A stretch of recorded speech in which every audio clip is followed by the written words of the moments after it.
we're just gonna make him wait a little while. No, all I have to say to this is the cow jumped over the moon. Yeah, exactly. Okay. So,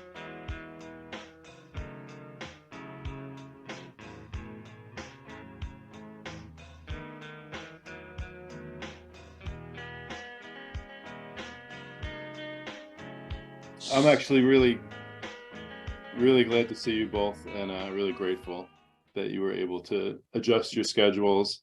And I know it's your birthday week, John. Happy birthday. thank you. Really, thanks for going out of your way for me and also for each other. I hope the main incentive was for each other, and two of my favorite people in the world of Twin Peaks, at least my favorite writers, thinkers, communicators. It's always nice to get a chance to chat with each of you, especially at length. So I have like a bunch of questions in case I need them, but it would be really wonderful if at any point either of you wanted to just take over and roll with it. And if I like receded to the background, that would be fine. But can I just start with one like basic question for whoever wants to go first? When people ask you about Twin Peaks and they're like, what is that? What's that show about? And they don't really know, what do you say?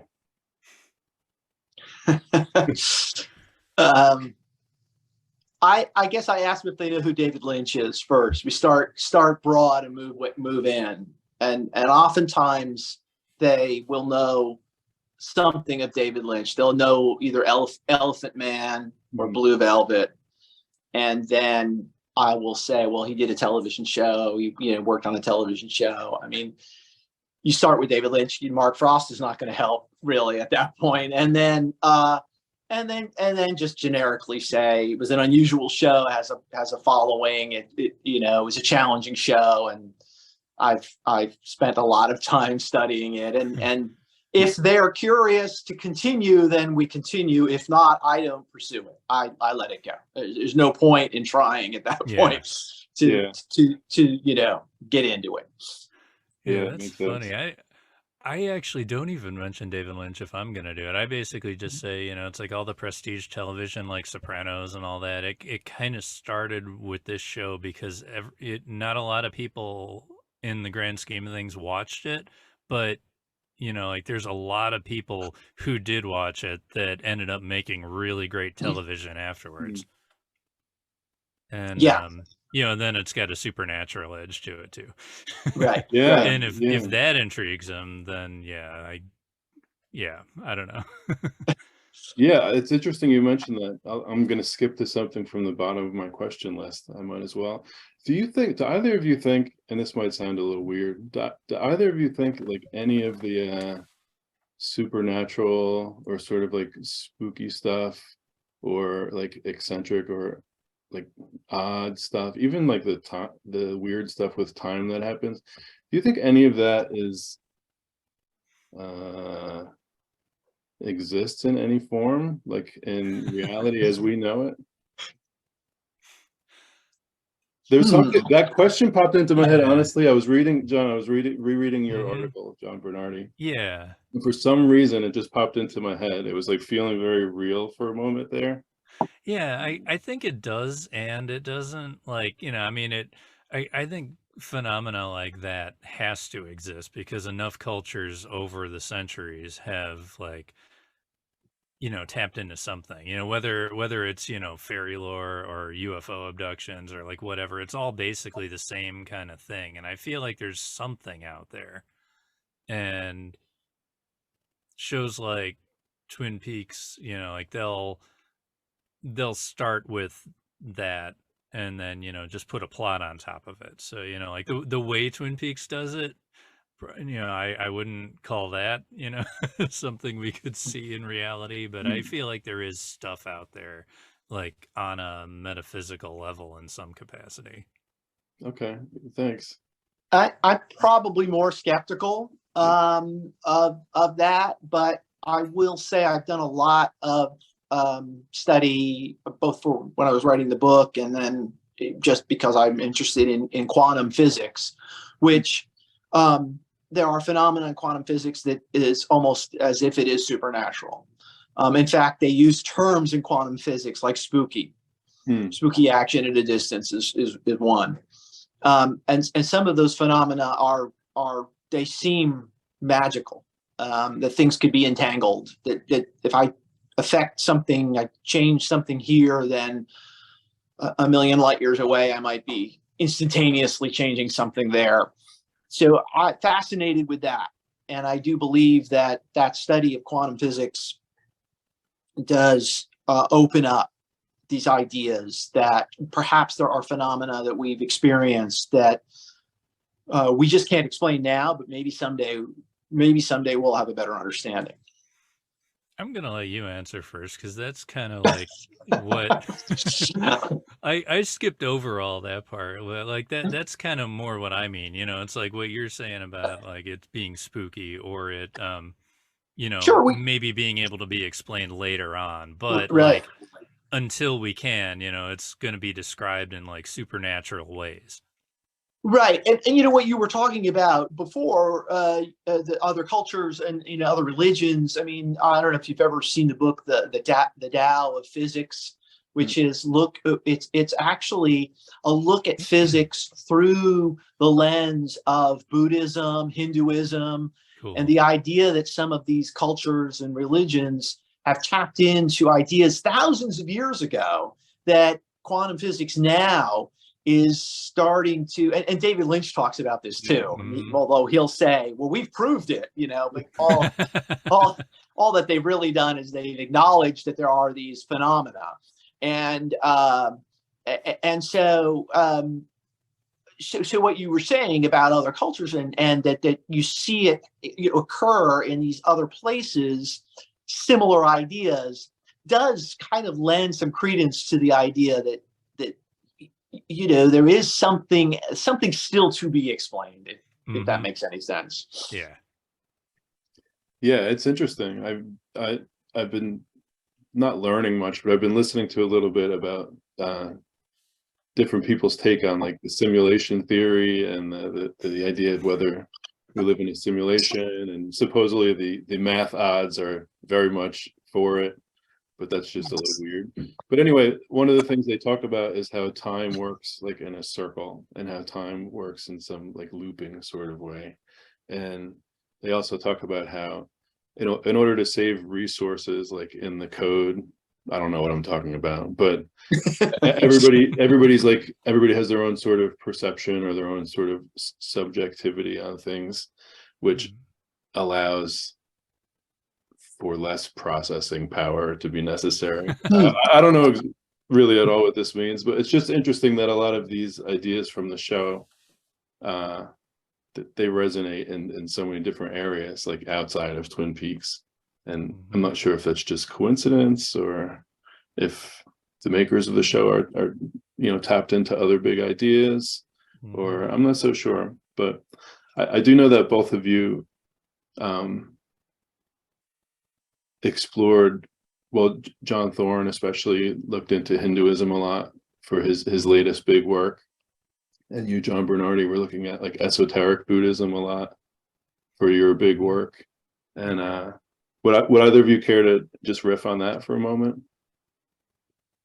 Well, the reason why I went down the Hinduism route was David Lynch. I mean, he's the one who has expressed a number of more than a number of times. I mean, he has an institute basically on the David Lynch Foundation, which looks at Hindu concepts and what does he call it? I can't think of the terminology he uses. It'll come to me. But because Lynch is a proponent, and because Lynch speaks of these things in his work, and because we see it actually literally manifest in certain dialogue in Inland Empire and The Return, that to me was the place to go to start to try to get a sense of what he's thinking, to help me get a feel for maybe what if there was meaning or a way to put some cohesive boundaries around The Return. So that's why I went to that. If Lynch had not talked about Hinduism, I don't know if I would have found it. I mean, I think I might have found it, but I'm not sure how much I would have. I would have pursued it and used it and felt confident in it as a core thesis. So that's how I got to it. Yeah, so you're pretty happy in that sense, like working outside of the text as far as when you're interpreting it, because you're working sort of within the author or within one of the author's own Yeah. interests. Yes, I would. I will say I don't feel like it was totally outside of the text, because we're like the dreamer of dreams and live inside the dream is a line that comes from Dead center. I think, or the Gita. But anyway, but even without that, with Lynch being the primary auteur, and I don't want to take away from Frost, but Lynch is the last filter. And so, and he added to the story in ways that Frost was not aware. So, to me, if I'm studying anything, if I'm studying something by a writer or another movie director, I do, if I'm really interested in their work, I want to know more about what their thinking is, what their beliefs are, what influenced them, and is it passing through them in some way and manifesting in the art. And so that is, that is why I kind of tend in that direction. Yeah, that makes a lot of sense. And John, I was intending to get into this stuff maybe a little bit later, but I might as well jump into it now. Sure. Can you tell us just like a little bit about the esoteric Buddhism stuff that you were? I'm not sure how much that framed your big work, which is called navigating between worlds. But what role did it play, or how did you get into it, or what is it? Well, I was listening to a podcast with an author who wrote a book on it, basically, and like my general thought process for Twin Peaks is, it's like I'm not like naturally a Lynch guy. I come to him through Twin Peaks. Like I didn't know about him first. I was 12 at the time, and so like I kind of like figure it's like, and also just the way like the original mythology was written. Frost introduced the concrete terms then, so like I'm not exactly Lynch or Frost, but I figure like they've been playing loose with it enough where like both of their interests are going to be able to overlay on the foundation of Twin Peaks and work. So like I knew that I knew about Lynch's beliefs and everything, and where the transcendental meditation came from, and his spiritual leanings that way. And I've basically heard this podcast interview about esoteric Buddhism, which is essentially like the way there's this material world and there's a non-material world that like go in and out, like it's like one becomes the strongest, and it's like you can't even recognize that the other one is not there. I mean, or that it's there at all. And like they need what do you call it, there's like people that are like gifted to like know about, like the spiritual people, like the gurus or whatever you want to call them. And like in Twin Peaks terms, that's like the log lady or the giant. It's like there are people that like try to keep the one alive, because like I'm just assuming right now that the Dark Age is basically we have the physical world mostly in control, and like the spiritual side is kind of so far distant right now that it's very weak, and it's not exactly like you have to believe in it in order to keep it there. But these two poles need to be balanced, because without one the other goes away too. Like it's like you need to be able to basically feed the energy from the one to the other, and it's a big circle of of life energy. Essentially it goes through the metaphysical or the non-material, and then it comes back to the material, and it just feeds each other. And like that there were just all these things that like they're needing to be caretakers on one pole to keep the other pole alive. Like that really it struck me in a very Twin Peaks way, just based on, I mean, you know, there is this energy in Twin Peaks coming from random portals, and like it's I don't know, like it it's been a while since I've talked about this, Oh, okay. but like it just seems like it resonated enough where I just kind of ran with it. And I started to kind of see, like, you know, it worked with all the Art Bell, Coast to Coast AM stuff that Frost was into, like all the esoteric stuff there, and it didn't um, it didn't go against things that, you know, Lynch believed in or wanted to include in his own work, and it's just nice because like esoteric Buddhism isn't exactly about any one particular spirituality. It's just, you know, there's these two states of reality that need to coexist, and there's just a lot of that in Twin Peaks. Yeah, I mean, that's really interesting to me. Would either of you like to take this question? When we talk about the non-material world, what does that mean in general or within the show? Either way. Well, I mean, the podcast I was listening to was thinking that it was, you know, like a real thing. But in this show, I mean, it's basically just lodge space, dreaminess, like any of that stuff that seems to be, you know, the surreal elements. That's what I would say it is. Okay. All right. And I'm going to share my screen just briefly, and let's hope this works. It should work. Just give me 1 sec, please. Sure. Okay. Does that look okay? Yeah. Okay. Yeah. All right, cool. And so this might pick up where John left off, possibly. But I was wondering if each of you could maybe just quickly tell us why you named your big piece the way that you named it, and if you want, you can connect it to this photo in the center, which is from part 1, where we get this shot of Jacoby loading with the shovels, and we get this nice camera shot through the trees. So that's optional if you want to riff on that image. But mainly, like, what is, you know, why did you pick this title? What does it mean to you, etc.? Well, I'll start if you don't mind.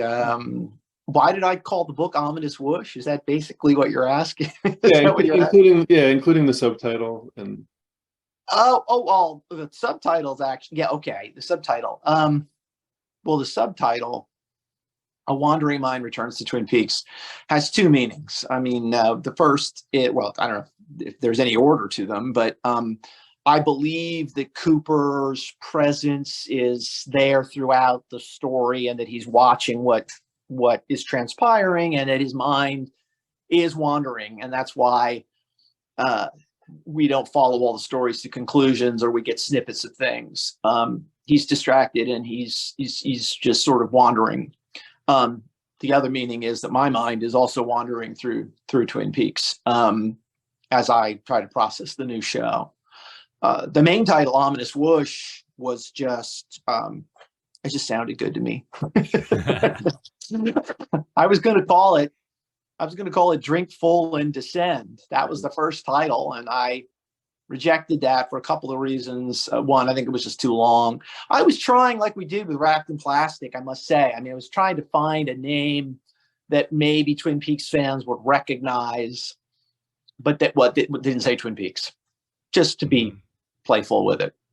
Yeah.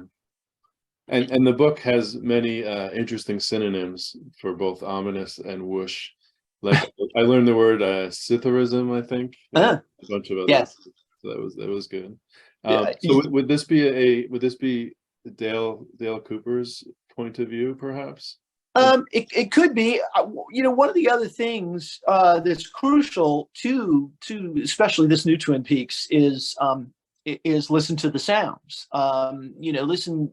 That it's part of the title. Then, of course, it's one of the sound effects, or ominous whoosh. Is you to really only, you know, to know what that means is you'd have to see the subtitles and know that it's describing a sound effect in the show. Mm-hmm. And of course, the fireman says, listen to the sounds, and sounds I think are very important in the story. And this scene it is actually reminds me of scenes from other Lynch films, A Straight Story, where he really lowers the dialogue. You can almost not hear Jacoby talking to the truck driver. It's almost impossible it's so low. And I don't know why Lynch does that, other than he really wants you to pay attention, even though what they're talking about is not important.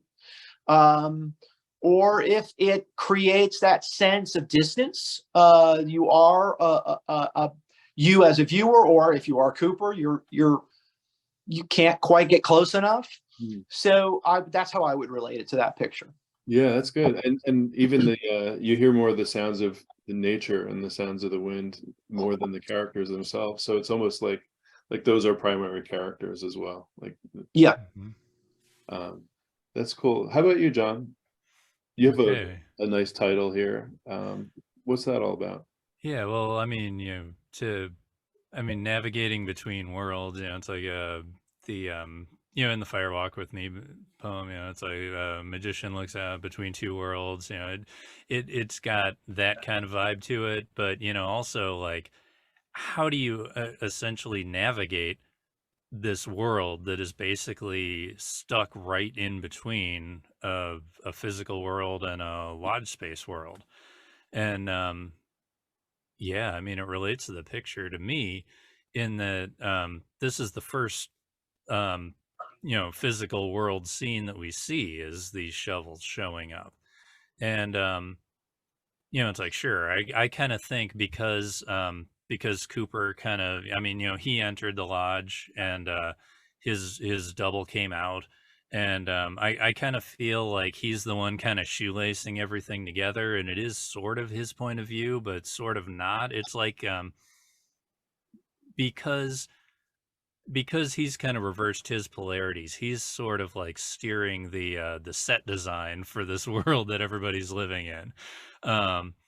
But you've got all these people that are still there, Ed and Norma, like even I'm sure we'll get to Audrey's conundrum later on too, but it's like everybody is stuck either closer to the one world or closer to the other world, and like how they get through it is I mean, it's different on a case by case basis, but I kind of feel like the way that you're supposed to get unstuck from this lodge space that's basically unsticking you from time, the proverbial you, is through things like the shovel, and get fix your heart or die. It's like you gotta fix your heart and get anchored, because you are a human being in a physical body. You're supposed to be getting closer to the physical world and be in your present, and like just like not get caught up in the delusions that lodge space can manifest in front of you. And how you do it is you shovel your way out once you recognize that there's a thing. And I kind of feel like starting with Jacoby's shovels and like not knowing what it is, that's kind of like, okay, I know there's something here. And then the next time we see the shovels, they're getting painted with gold and everything. And it's like, you still don't really understand why they're there, but like you can see them getting ready. And then the next time you see it, it's in this crazy commercial basically saying, buy your shovel, buy this shovel, you shovel yourself out of your shit. And you're just dying laughing because you don't know what the deal is with it. It's like, you're kidding, like this is why they were getting painted. It's like you just can't believe it because it's the first time you're seeing it. But by the time you see the second commercial, you can actually kind of feel like, oh, I think there's something to this. And like the process of like understanding that you're supposed to be paying attention to something, and that like there is something worth paying attention to, and then kind of slowly but surely comprehending it. Like I feel like it's like there's a map in this season 3 to basically get you to the point where like you might be able to understand that something's wrong, that there's a way to actually do something about what's wrong, and then like you might actually be able to start shoveling and get yourself out of this predicament. And yeah, like I feel like everybody needs to do it, especially Cooper. And like he's finally at the end of the show with Laura again. And like he's kind of time looping through everything because he's in charge of the shape of this weird reality hybrid. And, you know, it's like he finally has a chance where he's done it enough times where like he's noticing that, hey, something's wrong. And that like maybe it's time where he can start shoveling out. But we don't get to see it because that's not the place of season 3. It's like all the people stuck in the middle. When you start to choose whether you want to use the dream in a positive frequency or a negative frequency, you kind of like leave the middle, and therefore you leave where the camera is. I don't know. Yeah. Frequency meaning? Like I kind of think there's 3 bands of reality in here, and it fits with quantum mechanics, but it also kind of keeps it simple for a big, you know, like you only have 18 parts of a TV show to explain things. So like, you know, let's just stick with 3 things. And like, you've got the general range of, you know, negative frequency where people like Sarah Palmer are for a while. And then you've got like the general positive kind of frequency where like you might actually be able to get out of this intact. And, you know, then you've got that third frequency in the center where like, you just can't decide, you know, it's like you don't know which Sheriff Truman to talk to, you know, it's like it's important, but you know, it's like which one are you gonna pick? Are you gonna pick the guy that isn't even there, or are you gonna pick the guy who's like yeah, it's interesting, you know, the there's always a choice in season 3, and like I really feel like, you know, you have to kind of, you know, like dreams are important and everything. You don't want to live there, but you can use them to your benefit to like either fix your heart or die. Thank you very much. The article that we're referencing is it's quite long in a good way. It's rather complex in my opinion. It's in a good way. Again, it's dense, it's packed full of information, and also links. Most of the links go to your other articles that you wrote. It's very meaty and probably very hard to summarize in short form, but this question can go to either of you. How do you sort of corral like all the different little observations that you collect along the way? You know, what I'm good at is saying stupid stuff here and there, you know, like some goofy little question, or like I get an interesting thought that's half interesting and I'll share that. But actually like gathering these things together and forming some sort of coherence. I'm just interested in how each of you goes about doing that, because well, I'm an English teacher, and my very favorite thing that can happen in my class is when I have 2 different students writing like an A paper, analyzing something, and they take it and just they each have their own coherent, sort of separate, internally consistent analysis, and they're different from each other. There might be some overlap, but you know, this show is kind of perfect for doing that. And I would say that each of you, you know, you have such an interesting approach that is highly coherent and consistent internally, but different from each other with some overlap. I guess my main question is, how do you put all these little pieces and start building something? Or take that question in a different direction if you like, but I guess that's the main gist. I'll jump in, I guess. The short answer is I don't know. But okay. I mean, and I do, and I say that is I didn't like, oh, here's how I'm going to do it. I didn't sit down and say, oh, now I know how I'm going to put all these pieces together, which I don't think exactly what you're asking. Just to give you the methodology, I went through the return many times. I mean, and I took notes, and I had pages and pages, and really quite a notebook full of notes. Were these handwritten notes or typed notes? Handwritten? Say again? Were they handwritten or typed? Well,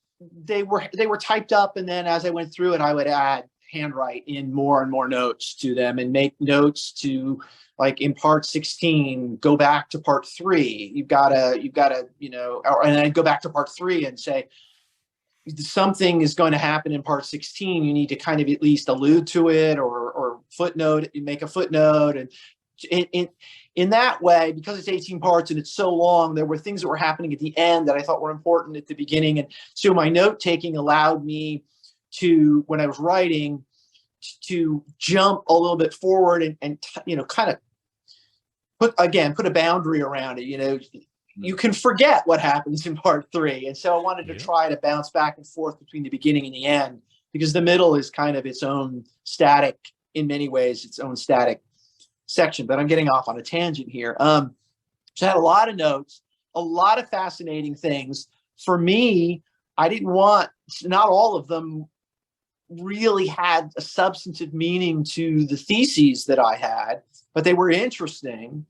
Some of them were very interesting. And so what I chose to do is make them footnotes in the text, as sort of like side observations, like, hey, you know, this is going on here. I don't know if it relates to anything, but it's fascinating. Like an audio commentary almost, you know, on a Blu-ray or something. But you know, I'll admit that there were things that I noted that didn't necessarily fit with my theses. And I tried to be as honest as I could about that. And I would put that in footnotes and say, I don't know what this means. I can't make it work. I don't understand it, but it is interesting. And I don't want to ignore it. So I'm not sure I'm answering your question, other than the things that bolstered my main theses went into the text, and I used it and I explored it. The things that were fascinating that didn't necessarily, you know, add to it, I still didn't want to leave out. And so I used the footnote methodology. If you've seen the book, you know, on almost every page or every few pages, you're going to find a footnote that's some interesting thing I wanted to include. So I don't know if that answers your question or not, but yeah, thank you. It's overwhelming for me to think about gathering all. Well, it was overwhelming. I mean, it is an overwhelming. Sure. It's an overwhelming text, and part of what I wanted to do was I didn't want to lose a lot of that detail, but I also didn't want it to become overwhelming. And that's a great term to use. I was trying in the main text to drive people through the story so that it wasn't as overwhelming, so that you could kind of follow what was happening from part to part of the overall, my interpretation, which I acknowledge is mine, and that there's dozens, if not hundreds, of other legitimate, valuable ways of looking at it. But I wanted to have a book that you could ignore the footnotes. You can ignore them. You can just read. You can ignore all the interlude chapters too. You can just read the chapters that are about each part and still come out at the end going, okay, I got a through line. So that was it. Yeah, it makes sense. Did you ever get did you want to write this book, or did you need to, or some combination of the two? I was compelled to write the book, partially because I had a history with Twin Peaks that goes back a long ways, and I felt a pressure to do it, and I was not necessarily comfortable with that. Once I was writing it, I was really happy. I really enjoyed it, despite, you know, there's ups and downs in writing. You reach times where you're really, really frustrated. But the answer is, you know, I felt like if I didn't do something just for me, then it would be incomplete. My relationship with Twin Peaks would be incomplete. I had written for so many years about the original show and then Fire Walk with Me, and now there was this major new piece. I had to balance it out. So that's my answer to that. Was that pressure internal or external? More so? it was, I would say, mostly internal. I probably thought it was external to say. I did have people, when the show was announced, I had many people say, "Are you bringing the magazine back? You wrapped in plastic? Or what are you going to do?" You know, and I was like, I don't know. And I know I talked to Ben and Brian on their podcast, Twin Peaks Unwrapped, and I said, I'm not going to be able to do anything right away. It's going to take me years to and I actually, to be honest with you, the book came out sooner than I probably initially expected. I thought it might take me 10 years to kind of feel comfortable with the new Twin Peaks. But anyway, I knew I knew I had to do it. Yeah. Well, I mean, at the risk of sounding corny, and I really don't care. I don't care how I you know, when I was looking forward to it big time, and this book is what we're talking about. And I had a lot of great experiences reading this book, and some profound experiences, some funny, you name it. And it's interesting because I could see a lot of external pressure, perhaps, or at least high expectations, because, you know, just based on your history with writing about the show. And I wrote my first public review of a book, and it was a little bit, looking back, it was a little bit effusive. It was a little bit seeming like it was over the top. So I worried when I read it again, like recently, I was worried that I'm like, was I just too excited? And I'm happy to report that was not the case. I mean, it's really, it's beautiful. I'll keep the adjective to a minimum. But the idea, the main point I'm saying was that, like, you would be the guy that a lot of people would look to help us walk through this show, and you stepped up, in my opinion, in like the biggest way. You know, it was really. Well, thank you very much. I mean, it really does mean a lot to hear those words, because as I told Courtney Stallings, who did the copy edit on it, I said, I certainly, while I was writing it, I thought people are going to throw this across the room. They're gonna read this and they're gonna say, well, because I've actually had that reaction to other things I've written. Yeah. I mean, how dare you say the first 30 minutes of Fire Walk with Me was a dream? People would write letters and say, how can you do this? And I would say, well, this is one of my ideas. And I don't want to get too far off on a tangent, but sometimes people read things and they feel like they're being told what is happening, and they reject that, they resist that. And I was aware of that while I was writing it. I didn't want to come across that way. But at the same time, when you're writing something like that, and I'm sure John can speak to this, you feel strongly about a theory, or you feel strongly about an idea, and you don't want to present it weakly. You want to present it strong. You want to present it with some confidence, and that runs the risk of people putting a wall up and saying, no, I reject it right away. What can you do? Yeah. One of the things I like about your work is that it has that first impression of kind of crazy. And then you stay with it and you're like, oh my God, all right. And I like that a lot, you know, where something seems like it's kind of a little bit off the wall at first, and then it's not at all. And that brings me to you, John, because your work has a similar quality, I would say. And like, for example, one of the first things you write is that season 3 itself is sort of positioned in that liminal space between sort of the quote unquote timeline and lodge space. So that to me sounds like between like physical reality and maybe the immaterial reality. Yeah. But if you want to riff on that, but the initial question was more like, how do you go about gathering the pieces up and sort of putting things together? Is it aha moments, or is it like slow and steady? I mean, there's definitely aha moments, and like sometimes it is just by like, you know, like that podcast episode I listened to that, like, you know, it's like, oh dude, that's like a really easy way to put into words this concept that I have in my head. But I got kind of lucky because I hooked up with the 25YL group like right away. Like even before season 3 started, like we were just starting a channel, like whatever we were thinking about, like we could just write up, 750 words to, like 2000 words or less. And like just put articles out almost on our own, because there were only like what 12 of us, I think. And we decided with the show coming out, and like we were just gonna post an article a day, and so on and so forth.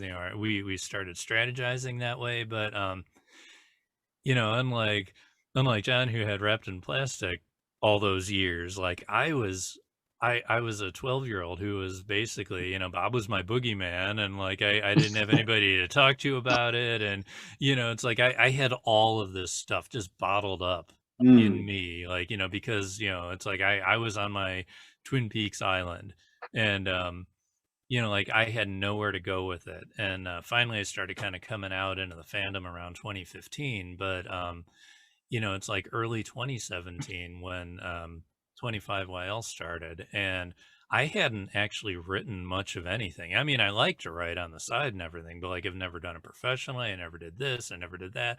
And I had all these things just like waiting to come out. And from week one, I started analyzing, like, okay, how is Bob inside Cooper different from Bob inside Leland? And it's like whatever I happen to be fascinated by within the episodes, I usually would like sketch out some kind of short article about it.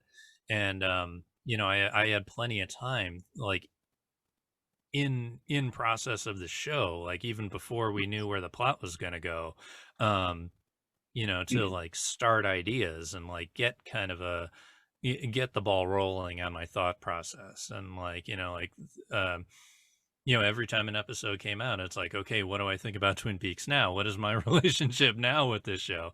And it's like by the end of it, like, I had to wrestle with, okay, I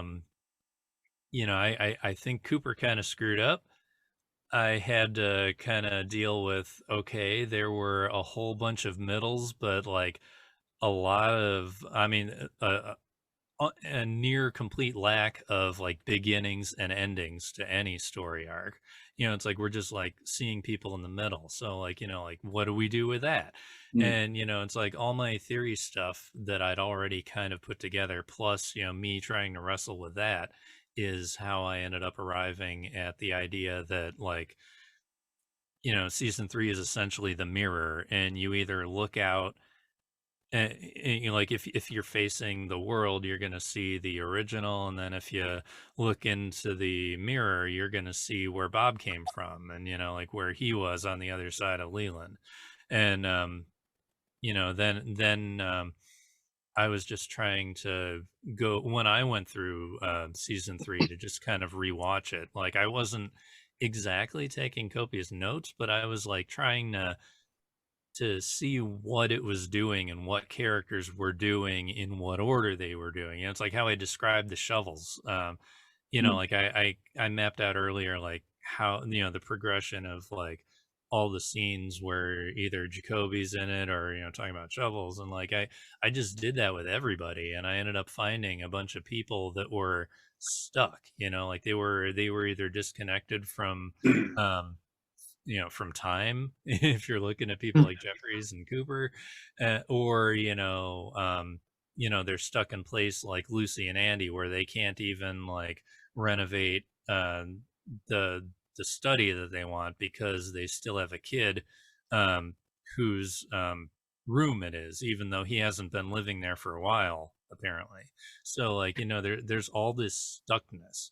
And it's of course you're not going to get to endings until people decide on it. Like Ed and Norma finally break through, and what do? They see light at the diner, and then we never see him again because they're not in the middle anymore. I don't know. So like it just kind of snowballed my process, and like what it ended up turning into with my bigger writing. I want to just chime in real quick and say that I think John's observations are great there. I written similarly about the characters being stuck and not able to move forward. And I may possibly have attributed different reasoning to it, but nevertheless, I think that's evident in the story. I think they are so many of them just can't seem to move forward, and yet a few of them do. And when they do, usually good things happen. I mean, certainly to Ed and Norma, and I think Nadine and Jacoby, and I probably could think of some others, but that observation that you make, and I made too, and I think we made it independently, and I think that other people might, I hope, if they watch it again and study it, start to sense that idea, because that's an important part of the story. That's a really important part of what's going on in Twin Peaks, is being stuck. and can you get out? Well, I think Lynch would say everyone can get out. You got to find your way out. But not all of them do. I don't think Bobby got out, and I know James did not get out. So and Ben Horn didn't get out. Doesn't look like Norma got out yet. Oh, I'm sorry, not Norma. I apologize about that. Shelley. And so, but there's hope. There's hope that they can. Yeah.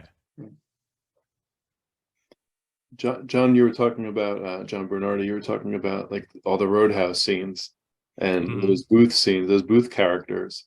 How you started to notice a pattern eventually that they seem to be stuck yet on some sort of precipice, if I remember correctly. Yeah. Maybe going some sort of breakthrough, either toward like a lightness or a darkness. But is that accurate? Yeah.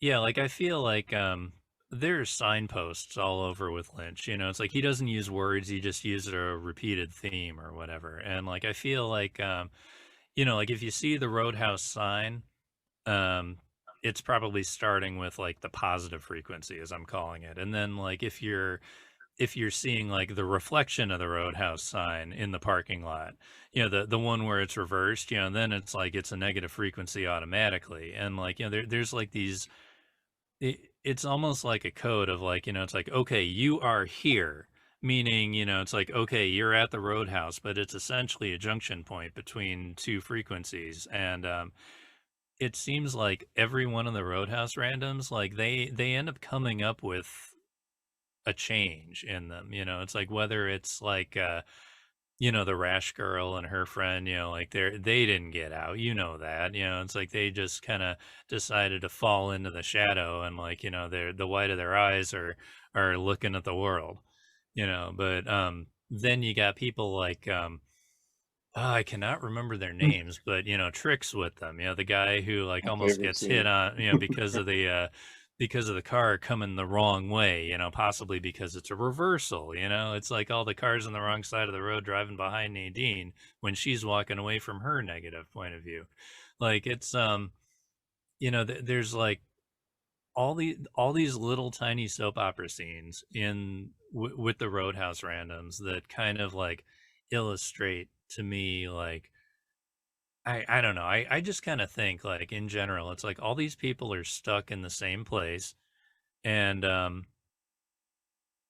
you know, it's like even though we just get a whole bunch of vignettes with them, like they're kind of giving us a roadmap for how we can interpret Cooper throughout this thing. You know, it's like at the end, like when he's in there getting whispered to by Laura for the third time, I feel like that's like an endpoint for his cycle, and like that's kind of like his end at the Roadhouse booth, where you know it's like, you know, he's been through a lot, and we get a little vignette with him, and you know, based on how we see these people either staying in it or getting out, it's like how do we interpret his trip through this whole mess, and you know, whether he has the ability to come in, or I mean to you can go out now like Laura kept telling him, or is he going to follow Gerard, you know, motioning him backward into the curtains further, you know. It's like which direction is he going to end up going? And yeah, I just feel like it's all over there, you know. It's all fractal. It's all the same thing, you know, the same essential thing in every single scene.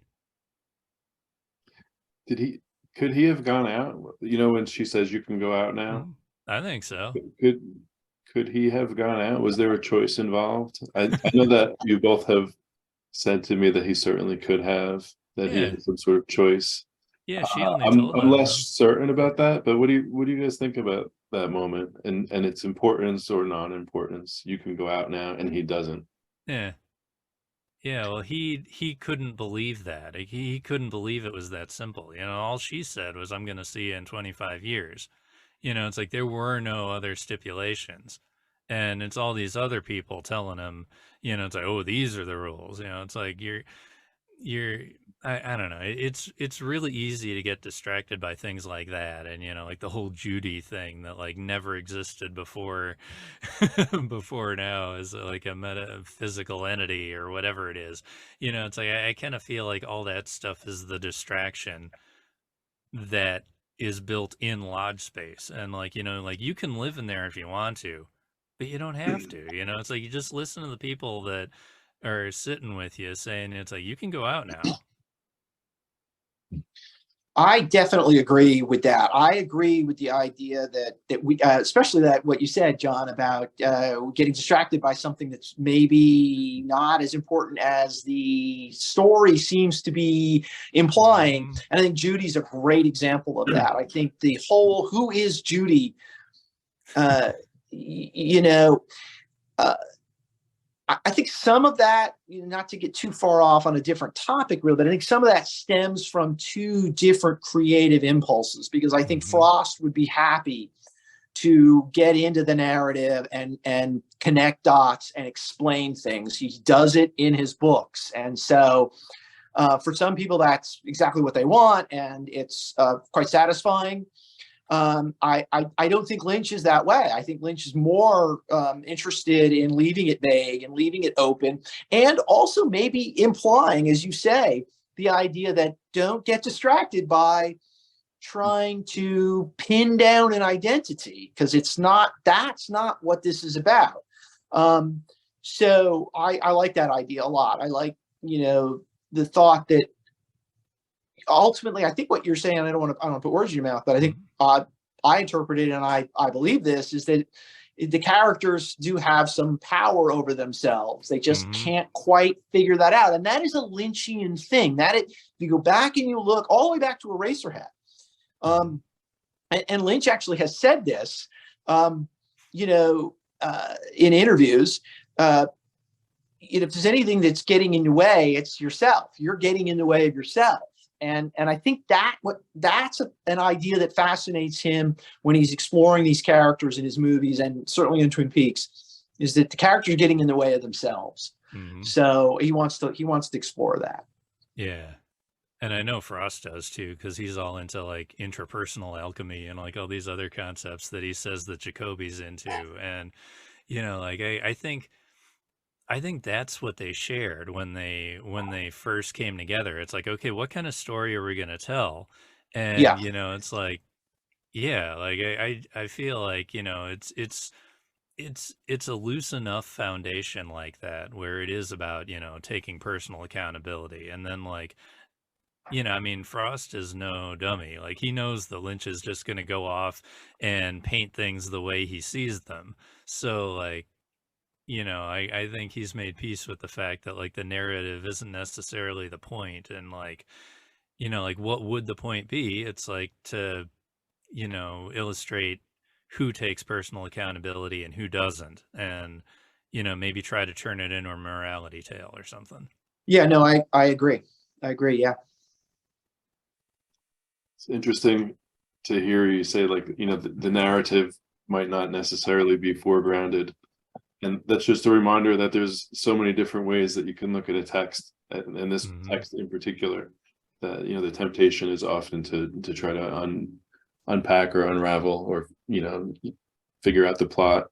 But aside from plot, which textual devices or literary elements or whatever, which do you find particularly fruitful when you're dealing with Twin Peaks, aside from plot stuff? Like, is it like setting stuff, sound stuff, perspective stuff, or genre, or whatever? Is there any like entry point that has been fruitful to you guys? Well, I guess for good or for bad, I got my master's thesis in narrative theory, which is a study of how stories are told. And so that can be a barrier, because with something like Twin Peaks, for me, it wasn't a barrier when I was writing the book. It was helpful because I was less worried about making all the pieces fit and getting more into that how the story is being told. And that's part of narrative theory. So I studied that. I wrote a thesis on that. I got my master's in that. And so naturally, I carry it with me, and I default to it. That being said, studying Lynch's work is valuable to me, and reading the interviews that he's done and what is interesting to him. And then it gets into a lot of the psychology of characters. And I found a way to kind of put those together in the book. But the interior landscape is, I would say, something that I keep in mind when I'm watching a Lynch film. Yeah, that makes sense. And just a quick plug in case anybody's watching this. The first time John and I talked, we went into pretty great depth about his narrative theory background and some of the nuances, and it's really, really interesting stuff. So I would encourage anybody who's interested in that to check that out. But how about you, John? Are there any entry points aside from narrative or plot? Yeah, I mean, it's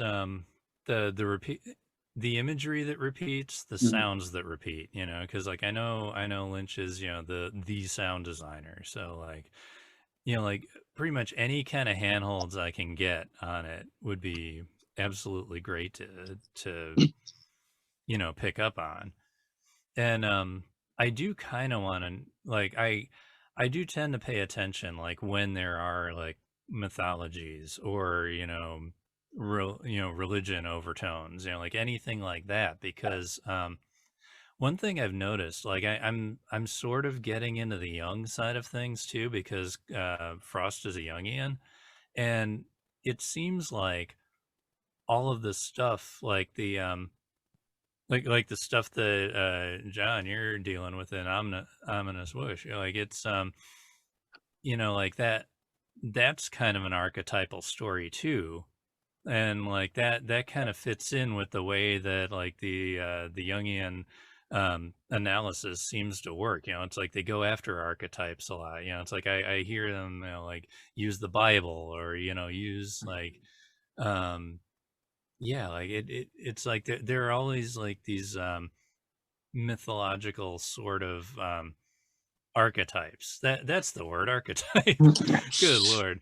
And it just seems like, like if you can kind of if you can keep track of like all the archetype kind of things in Twin Peaks, it's like don't necessarily believe that you're going to be able to nail down the meaning that the creators intended per se, but like that's worth it's worth an exploration, because I mean you will get amazing results. I mean, Ominous Whoosh is a huge example of that. Like it's like I don't know. It's like I tend to follow breadcrumbs, I guess, to make the most concise answer for your question. Yeah, are there any questions off the top of your head that you have for each other at the moment? Because I have a bunch, but I wanted to open it up. if not, I'll just keep on moving. I defer to you with your moderator role here. Okay, you got it. Well, then I'm gonna share my screen then, and I just want to do something, a little grab bag. Okay, let me just fix this for a moment. Sure. What I have here are quite a few images and or phrases, and you can see this, right? Mm-hmm. Okay. Okay, John Bernardi, you're up first. Okay. Pick one and riff. Oh man. Um.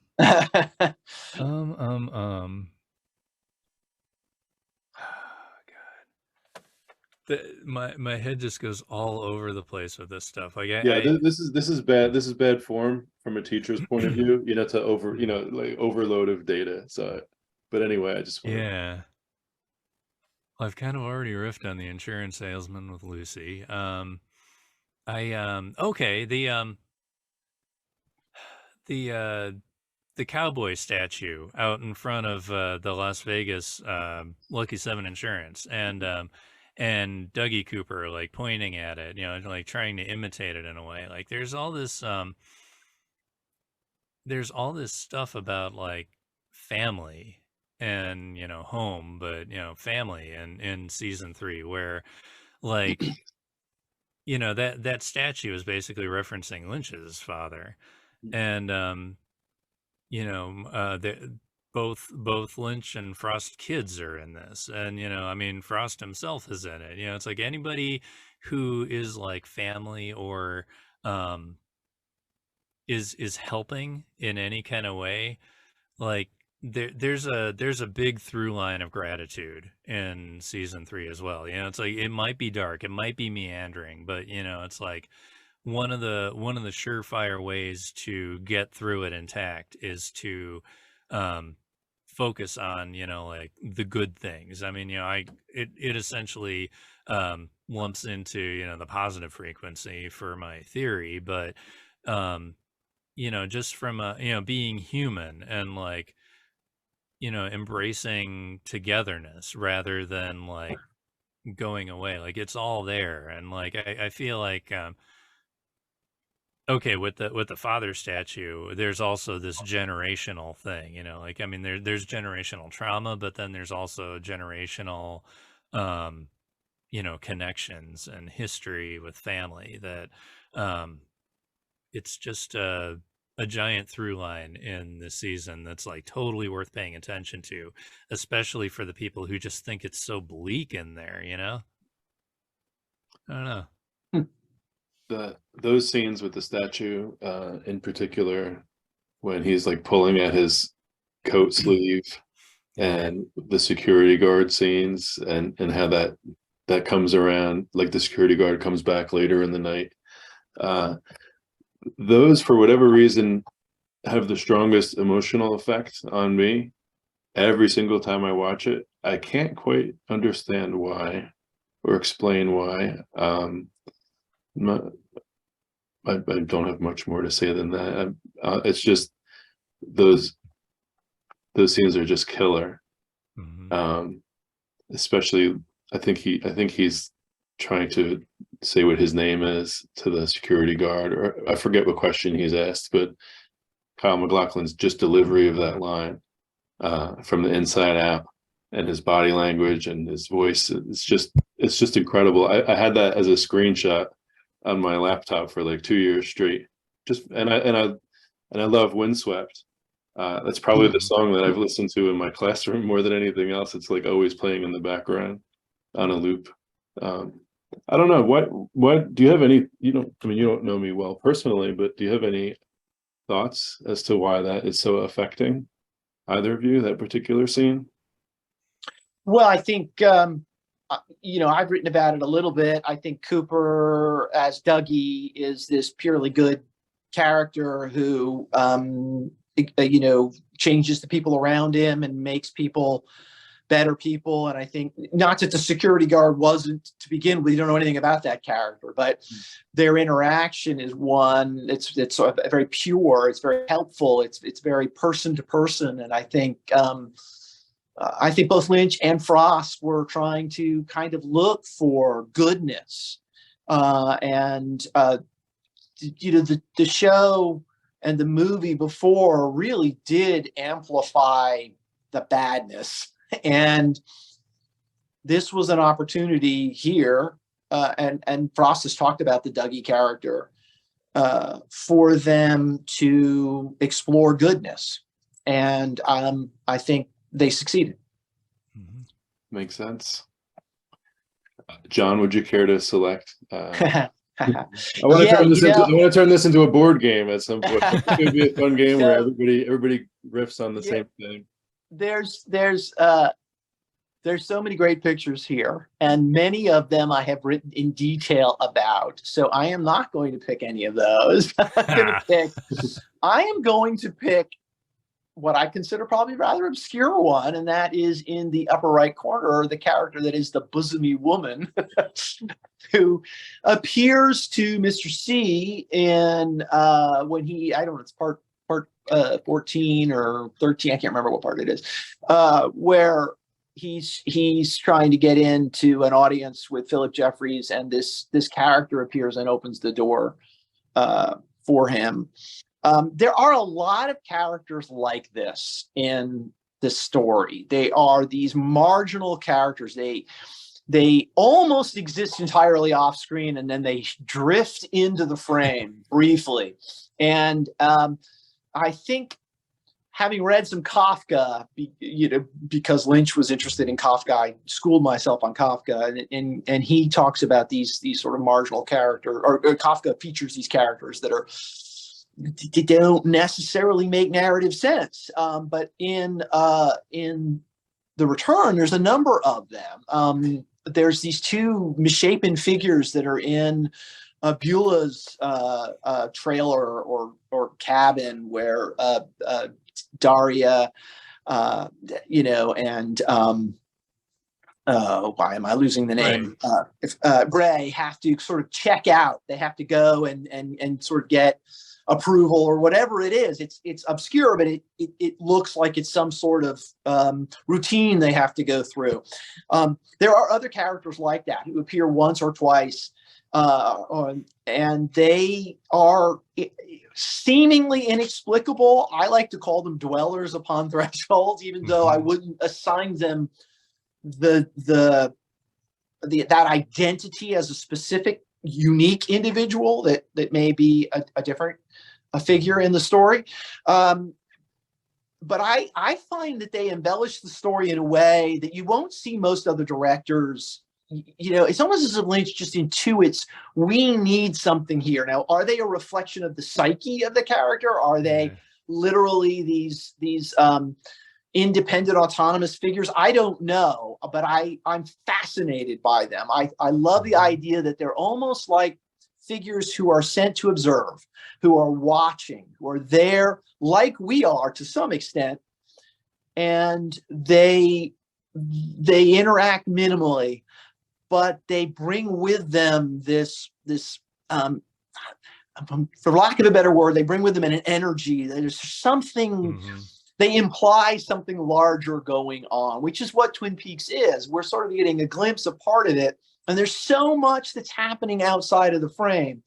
And for me, that is like the icing on the cake, that extra little bit of spice in the soup. It heightens the work in a way that you don't see in most other, even in film, by great directors.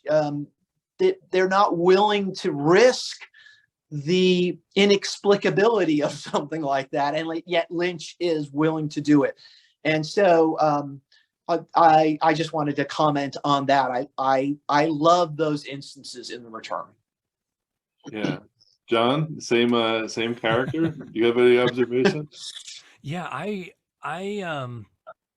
kind of feel like, it's like the convenience store scene in Fire Walk with Me. It's like everybody in that room had like a role or a name or a title of some kind. And I feel like Bosomy Woman is essentially that kind of a character. And probably just like the Jumping Man, I'm sure that character is like some kind of talisman for something. But, a talisman of what? It's like, who knows? Right. It's like if we had that answer key, like it would be amazing. Well, it's interesting if characters do represent other objects or other ideas, then the Bosomy Woman might represent the idea of keys, because keys, she's the one who opens the door. She has the key and she opens the door, and we see keys in the story in other places. There's a key hanging around Gersten's neck that is just decoration, but it's fascinating because it's so obvious. And then there's the key that Marjorie Green needs to open the door. There's obviously the Great Northern Key. And so it's as if Lynch is just sort of, letting his mind flow with the idea, what are, I will put some, some human representation or humanoid representation of a key. And I think he said that, having read a little bit about the Jumping Man in Fire Walk with Me.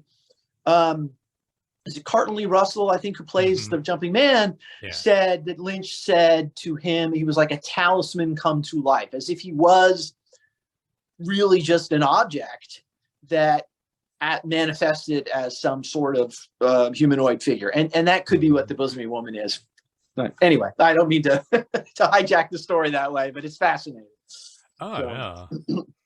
I mean, I think logic like that leads into things like, like what is a tulpa in Twin Peaks? It's like everything's just like a symbol brought to life in a physical form in a lot of ways. And yeah, like it's just interesting how like the internal is always represented externally in Twin Peaks, like even before season 3. Yes. Yeah. Can you say a bit more about that?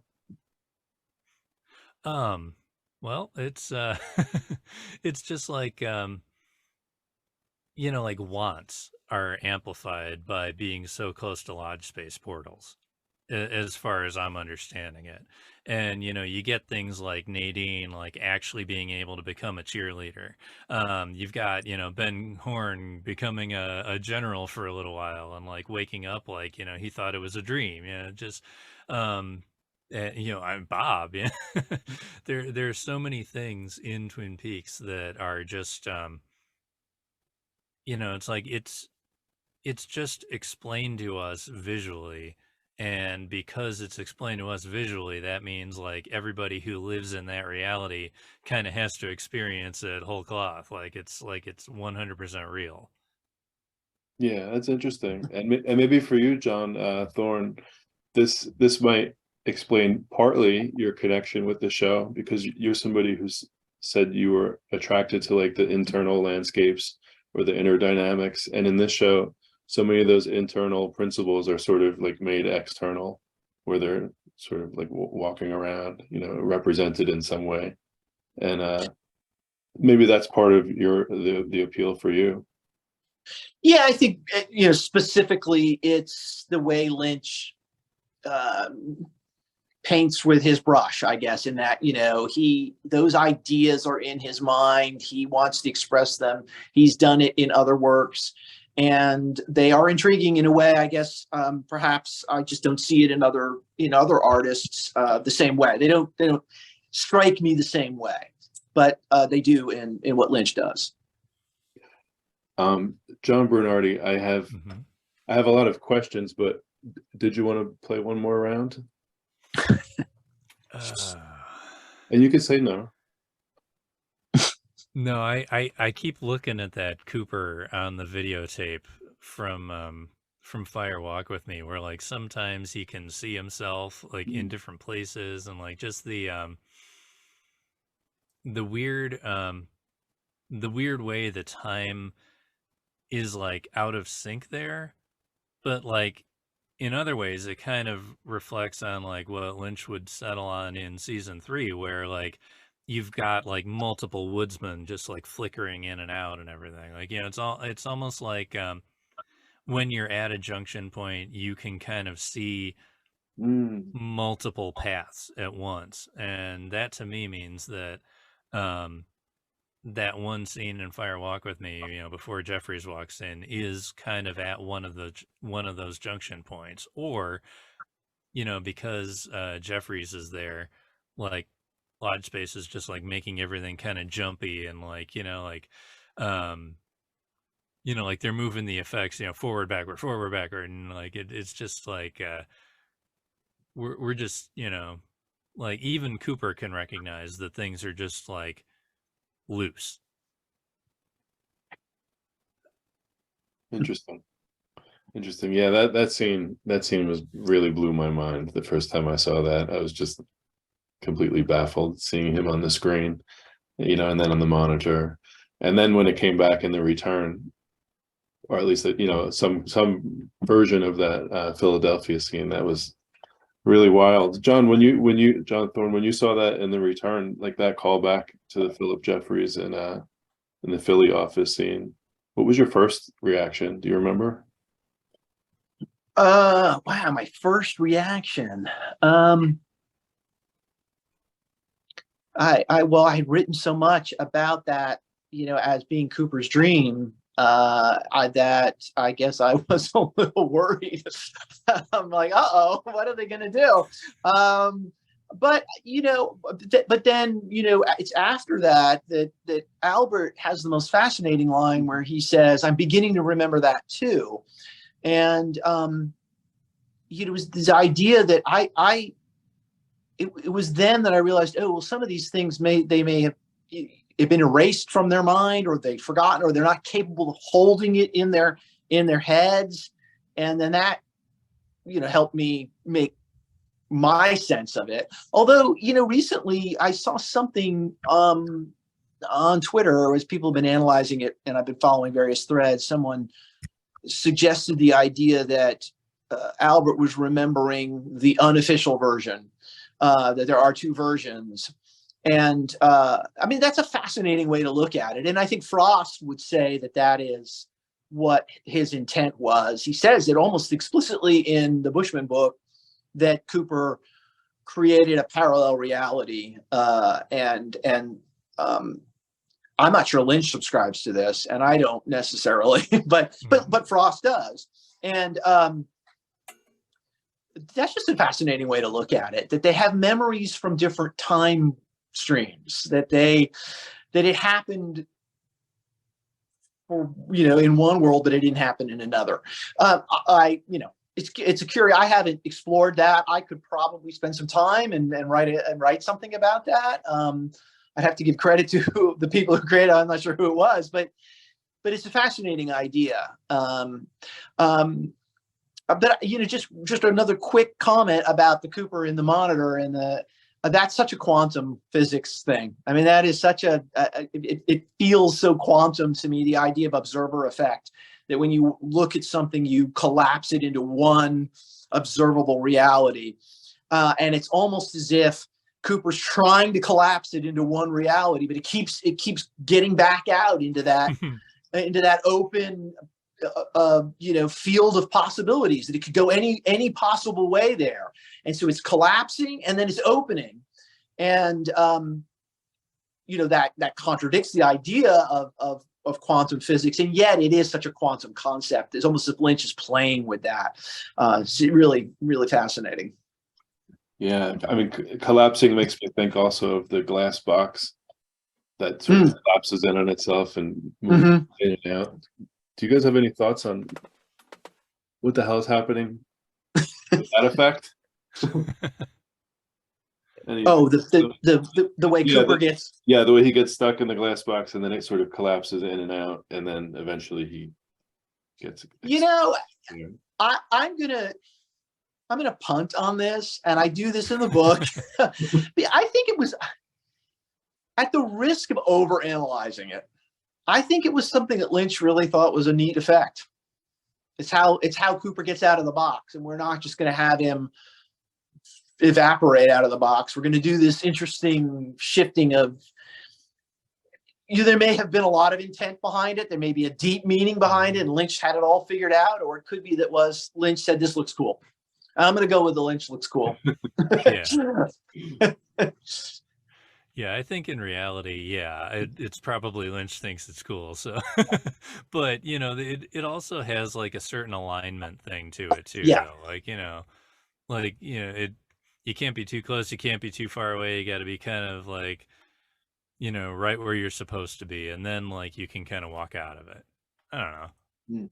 No, I think you're absolutely right. I think for Lynch, it has to look cool, but it also has to fit with some nebula. He's correct. basically, and he barely has his hands around what it is. He doesn't want to grab it too tightly.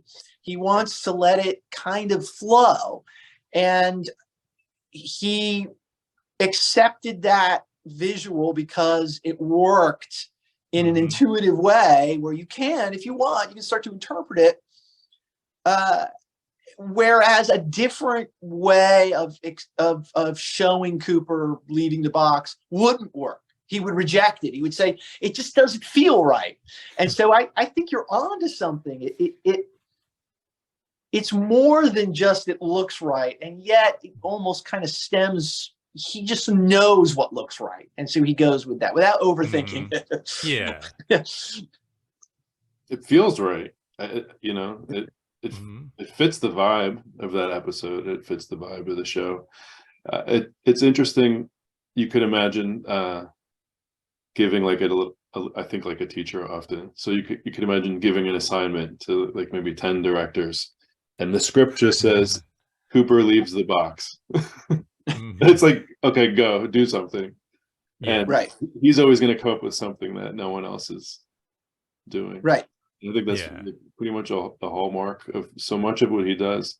I always like to imagine the script as bare bones, and it's probably not, but I like to think of it that way, you know, just super simple directions. You know, he enters the box or he leaves the box. Okay, now do something with that.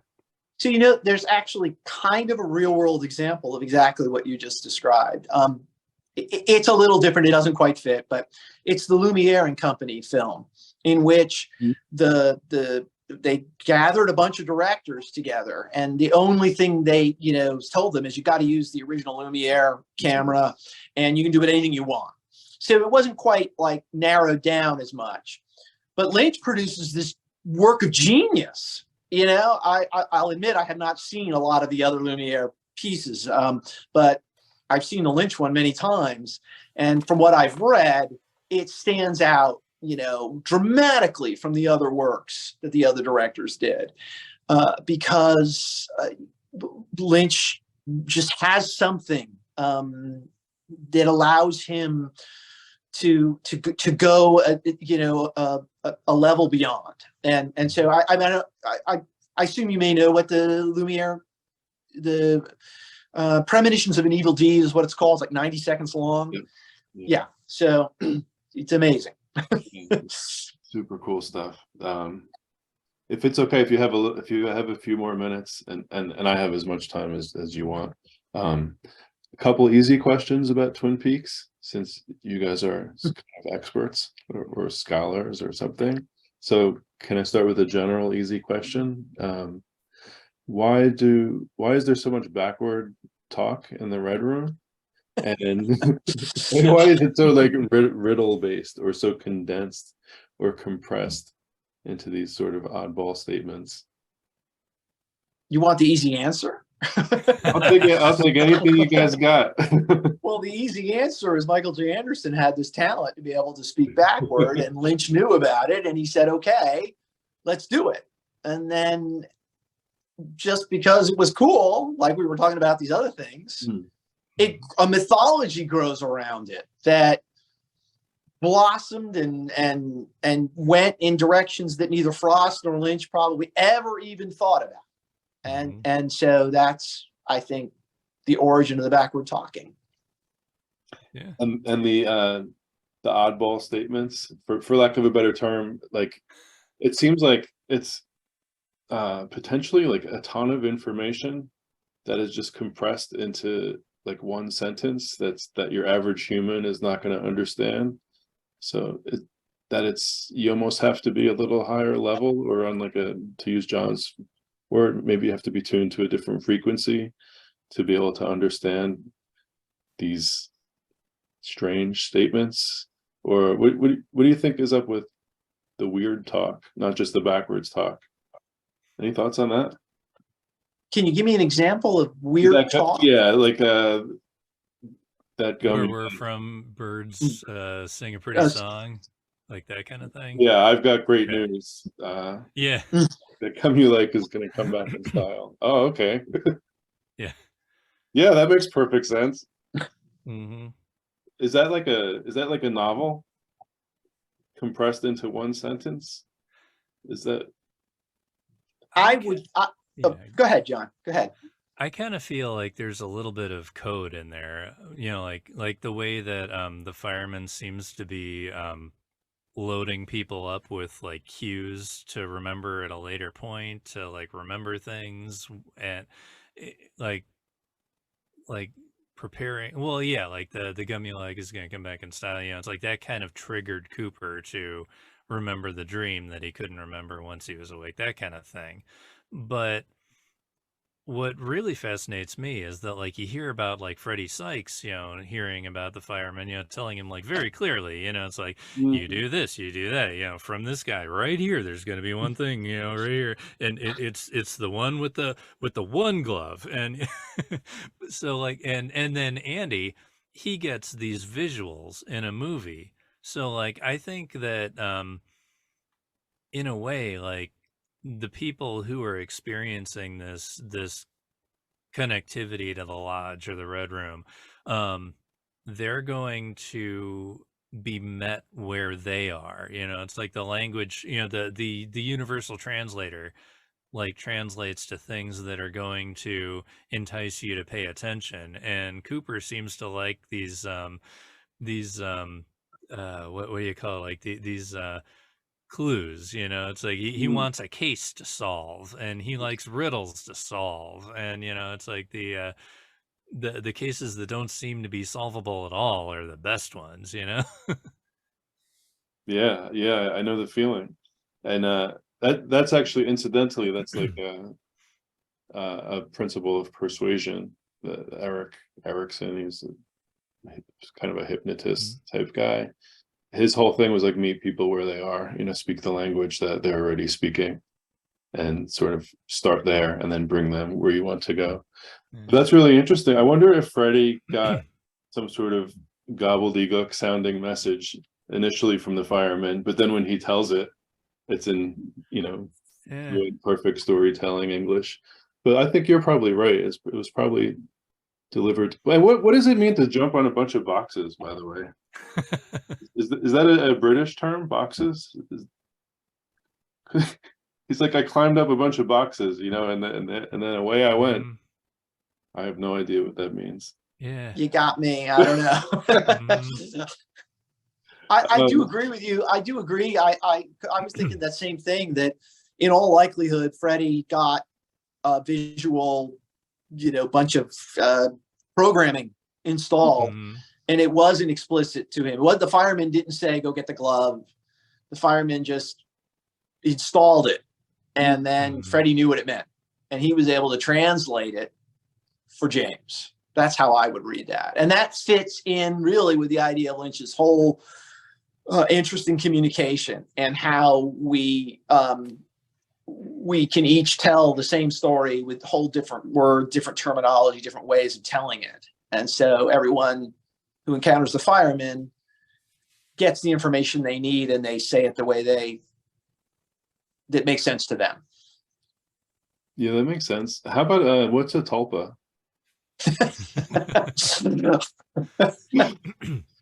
Yeah, I don't mean the group on Reddit, because apparently there's like a whole tulpa community that's yeah. Yeah, I don't know. I'm not interested in that. But within the world of the show, what is a tulpa as you understand it? I had to go and look up tulpa, you know, and do some research on what tulpas were. I mean, it is a term that comes from various, you know, beliefs and supernatural ideas. So the definition I found was the tulpa was sort of a you know, essentially another version of you that was programmed to act a certain way. You know, some of that is my bias as I interpret it in the way the story in Twin Peaks tries to present. You know, when Albert tells Tammy about the first tulpa that they encountered in the first Blue Rose case, you know what? And I think a lot of that came from Frost. I really do. I think Mm-hmm. Frost, came up with the idea that this was going to be a way for them to explore certain ideas, and certainly how they were going to explore more than two Coopers. Mm-hmm. That's all I'm going to say. Yeah. If I remember correctly, John Bernardi, Yeah. I think maybe it was you, maybe somebody else, who kind of had the assumption that when Diane was taken to the convenience store, Mm-hmm. he died there, and the Diane in the show is a tulpa from the dead Diane or something. I don't know. What are your thoughts? What are your newest thoughts? Or I'm kind of rolling around with the idea that okay, I mean, Laura put on the ring before she was killed. Ray Monroe had the ring put on right after he was killed, and both of them have versions that show up in the Red Room. So I kind of feel like that's one way to make a tulpa in a way, and it's all. I kind of feel like tulpas in that case are like unresolved trauma that takes on a persona because I mean it's Twin Peaks, that's just what happens. And like, I feel like that's how Lodge Laura was created back in the day. And because, she's got the flip open face, that, it's like you can say, just based on the very small sample size, you can sort of make connections that, Diane is probably also that kind of an origin in a way. And that if she was a tulpa, that means that there's a good plausibility that she could have actually died in reality, and then she just exists in the parallel, like lodge spacey influenced version of reality that kind of hovers alongside reality. And sometimes you can see it, sometimes you can't. I don't know, but that it's such a small sample size that it works now, but like back when it was only Fire Walk with Me, it's like you wear the ring, you die, you know. So like, the rules kind of evolve and change as we get more mythology around it. But I mean, that's kind of where I'm at with tulpas just in general. And also you can create them if you're lodge space adjacent, like Cooper, who's stuck in the lodge. yeah, it's not a simple question, I guess. No, it never is. It never is. When I hear you talk about Diane, I remember the first time I read John's book, the interlude chapter on Diane, and I had already probably heard the podcast he does with Josh. Yeah. And I think you were kind of like workshopping that essay during the podcast, but so I was somewhat familiar with it. But this is just to say, when I read that essay, I had a like physical / mental / emotional / whatever else you want to add experience that was on par. It was like on par with like the best moments of season 3 of The Return. So that was cool. And yeah, I mean that's high praise. Yeah, thank you. And I would say that if anybody hasn't had a chance to check that essay out, it's wicked cool. And I don't know, at least for me personally, it was like physically I had a reaction to it. So, and that makes me think that the storytellers are telling this story of Twin Peaks, but so are the people who are watching it or interpreting it, or for maybe a fancy word, kind of like re-narrativizing it. Because that's sometimes what happens when you're putting a theory together. You're kind of telling your story version of the story. And I guess that's just to say that, at least for that Diane chapter and other parts of the book, it was as good as the original. And people who like this show, they want to get involved, and they want to continue to sort of contribute to it, join in the story, not expand it. I don't think that's the right word. How would you say it if you agree? I'm trying to remember how Frost put it. Yeah, Frost has something about people, participating. And I think Lynch feels the same way. One of the interesting ways, I think it's interesting, maybe it's not, that struck me. This was back long before The Return, when I was writing about Twin Peaks, long time ago. I just happened to be, for some reason, interested in Hamlet. I know this sounds like a really weird tangent, but and reading it and then watching the Kenneth Branagh film and then watching other versions of Hamlet, I realized that, and it's Shakespeare, any play, but Shakespeare is the one that comes to mind because it's the most famous, is that the actors would interpret Hamlet differently. It's the same words. It's the exact same words on the page. And you can watch a Hamlet. In fact, I went and saw the Kyle MacLachlan Hamlet that has Ethan Hawke in it. And it's so much different than what you see in other versions. And I thought, well, actors are kind of like critics, analysts. They take the words and they bring a different way of performing Hamlet. And I mean, not to elevate myself to any kind of level like that. But any writer, both John and I, and so many other people who've written about Twin Peaks, we kind of perform it in a way that's different, maybe, than someone else might be performing it. I don't mean literally performing the story, but we are interpreting it and we're putting it into words and we're expressing it differently than someone else might. But it's like an open text in that way. And it allows for people to inhabit it in their own way. And I think, I do feel that there's a lot of me in my book. And so I'm sure John feels, well, I don't want to put words in your mouth, John, No, that's true. But I would assume that there's when we read your essays, we're getting some of you, we're getting you. Yeah. And then that Twin Peaks allows for that. Other great works, of course, allow for that. But Twin Peaks is one of those that really does open that up and allow for people to participate and bring some of themselves to it. And so anyway, that's just kind of a jumbled way of saying how I think we all participate with it. Mm-hmm. Yeah. And that was something that Frost specifically mentioned in one of the interviews, like when season 3 was happening. He was talking about The Prisoner, the 1967 series that like really attached to him. Yes. And it's like, I think his word was like, he wanted to activate viewers like he was activated for that show. And, it's like he wanted to, like that was actually an intent of Twin Peaks after a certain point, like why I think they went with the licensing deal for the books and everything.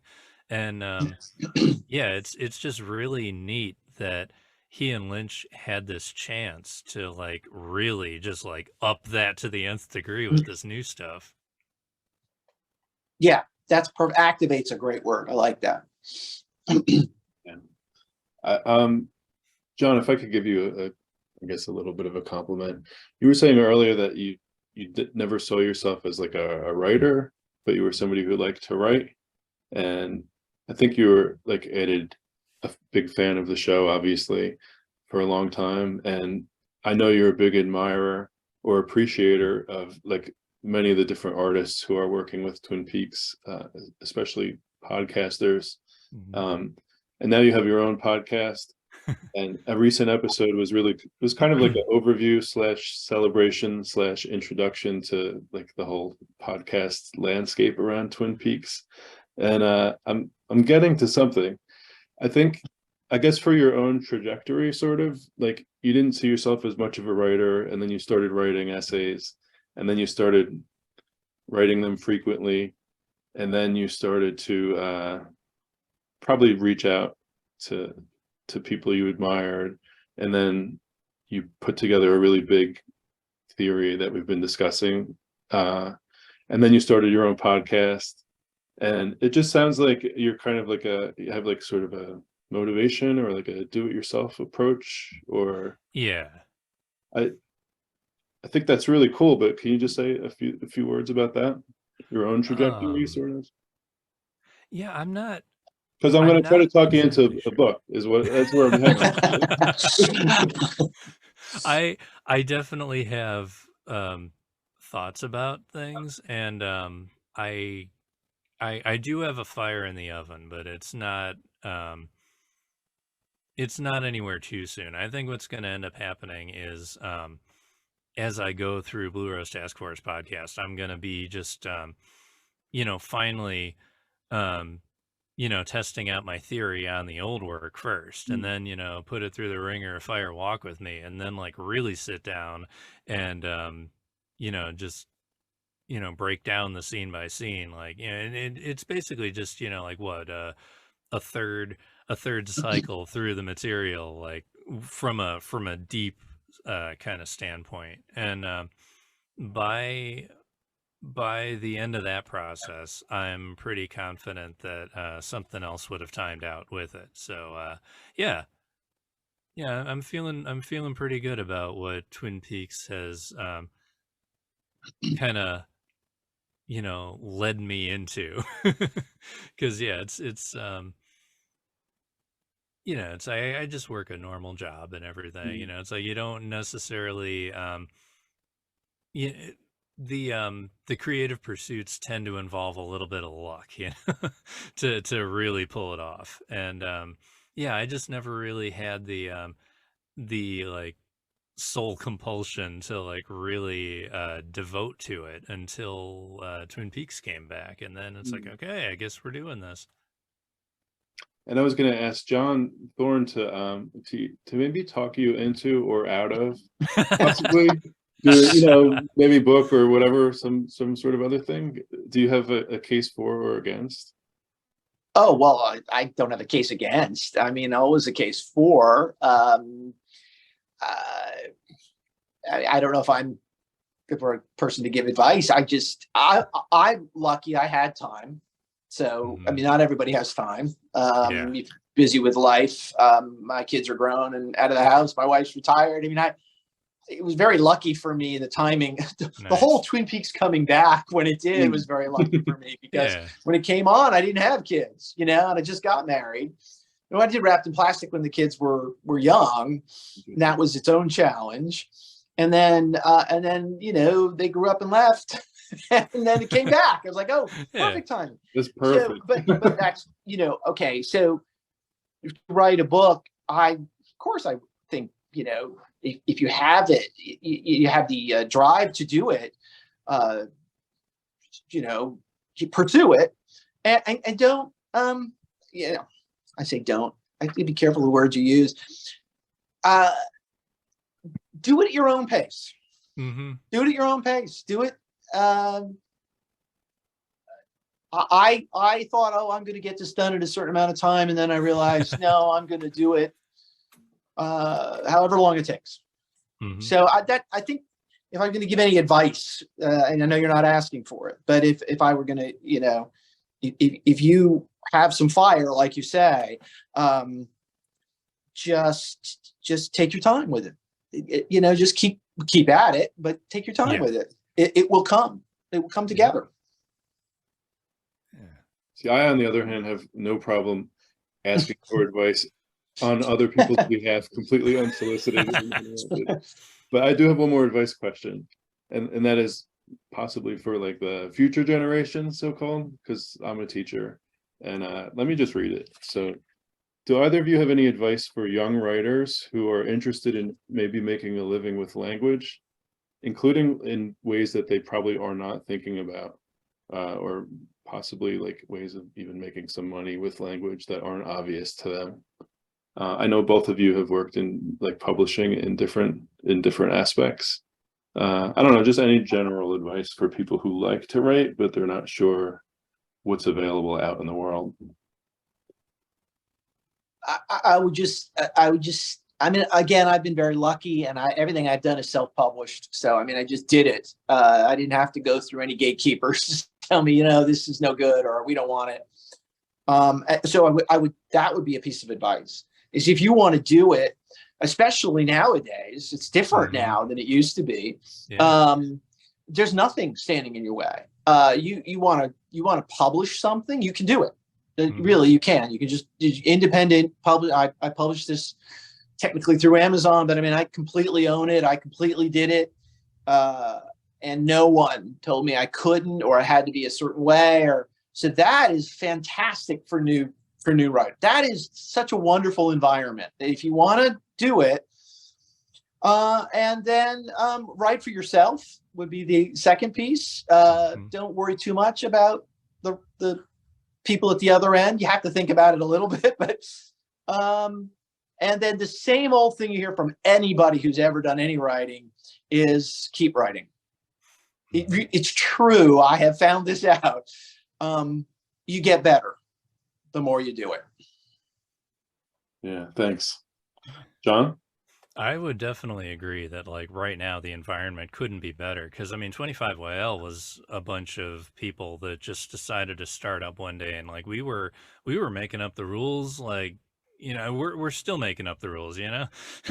And you know, it's like you don't necessarily even need to have like a collective of people like 25YL. Like you can just go out and, you know, put together whatever you want. But, you know, if you do want to you know, submit anywhere, just make sure you read the submission guidelines first, you know.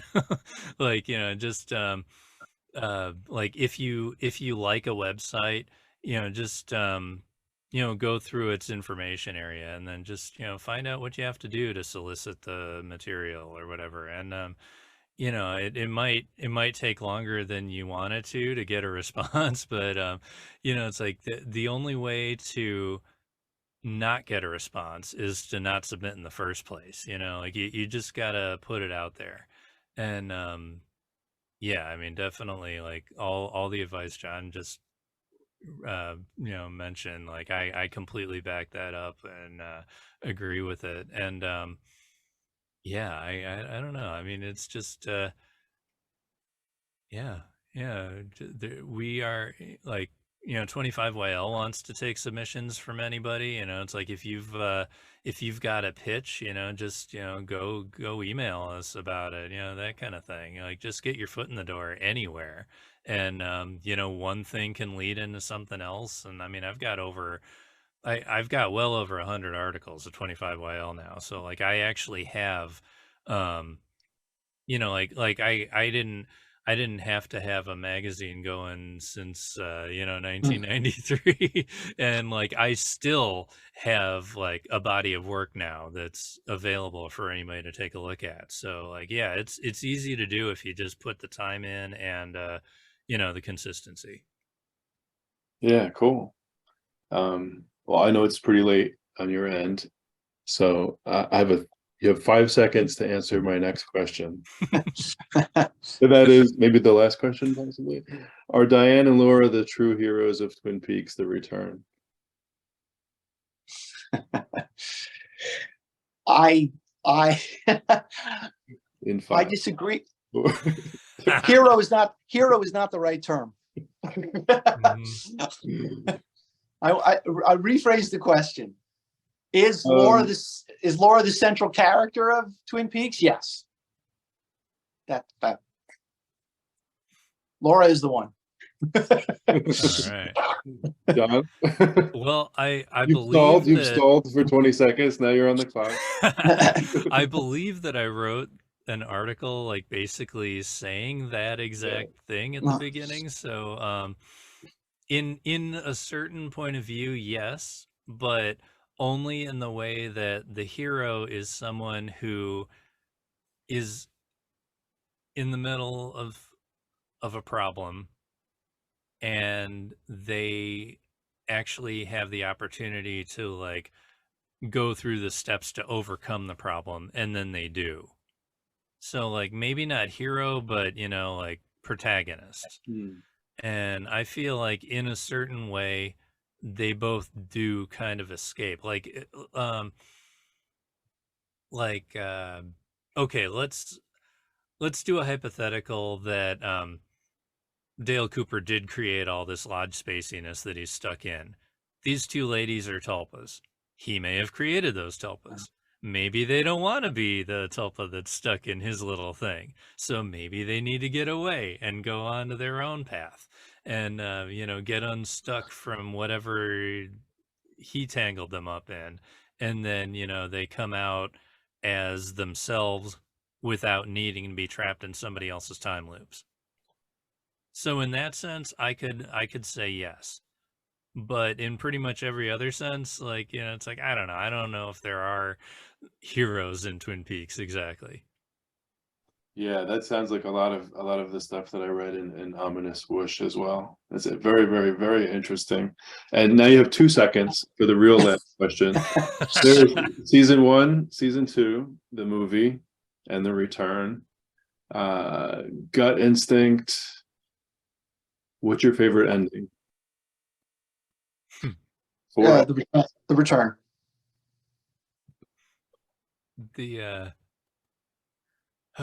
I'd love to say the return, and I think it's the most important, but I'm always going to have to go with season 2 because that's the one that gutted me to the point where, like, I'm never going to let that show go. Okay. Cool. Cool. I hope you guys enjoyed spending time with each other, and also I know I sure did, and I really appreciate you making the time, carving out your schedule to do this. I'm glad you wanted to put this together in the first place. This was a cool time. Good. Are either of you going up to Snoqualmie in 3 weeks? Nope. No, I'm not either. No. Okay. Yeah. I was hoping. I am going. Yeah. And hopefully there's soon going to I'll be be a able lot of people up there. I know that. Agent Ivy, Emily Marinelli. I'm trying to remember other people, but like there's a bunch of folks up there. I hope it's a good turnout. I don't know yet. I'm hoping. I've seen some schedule that's still in flux, and I'm really hoping soon we can, you know, tweet out what's happening when. Not that I'm really involved. I've been asked to be involved in a few things. And so I'm going to do a panel and a reading, I think. I don't even know.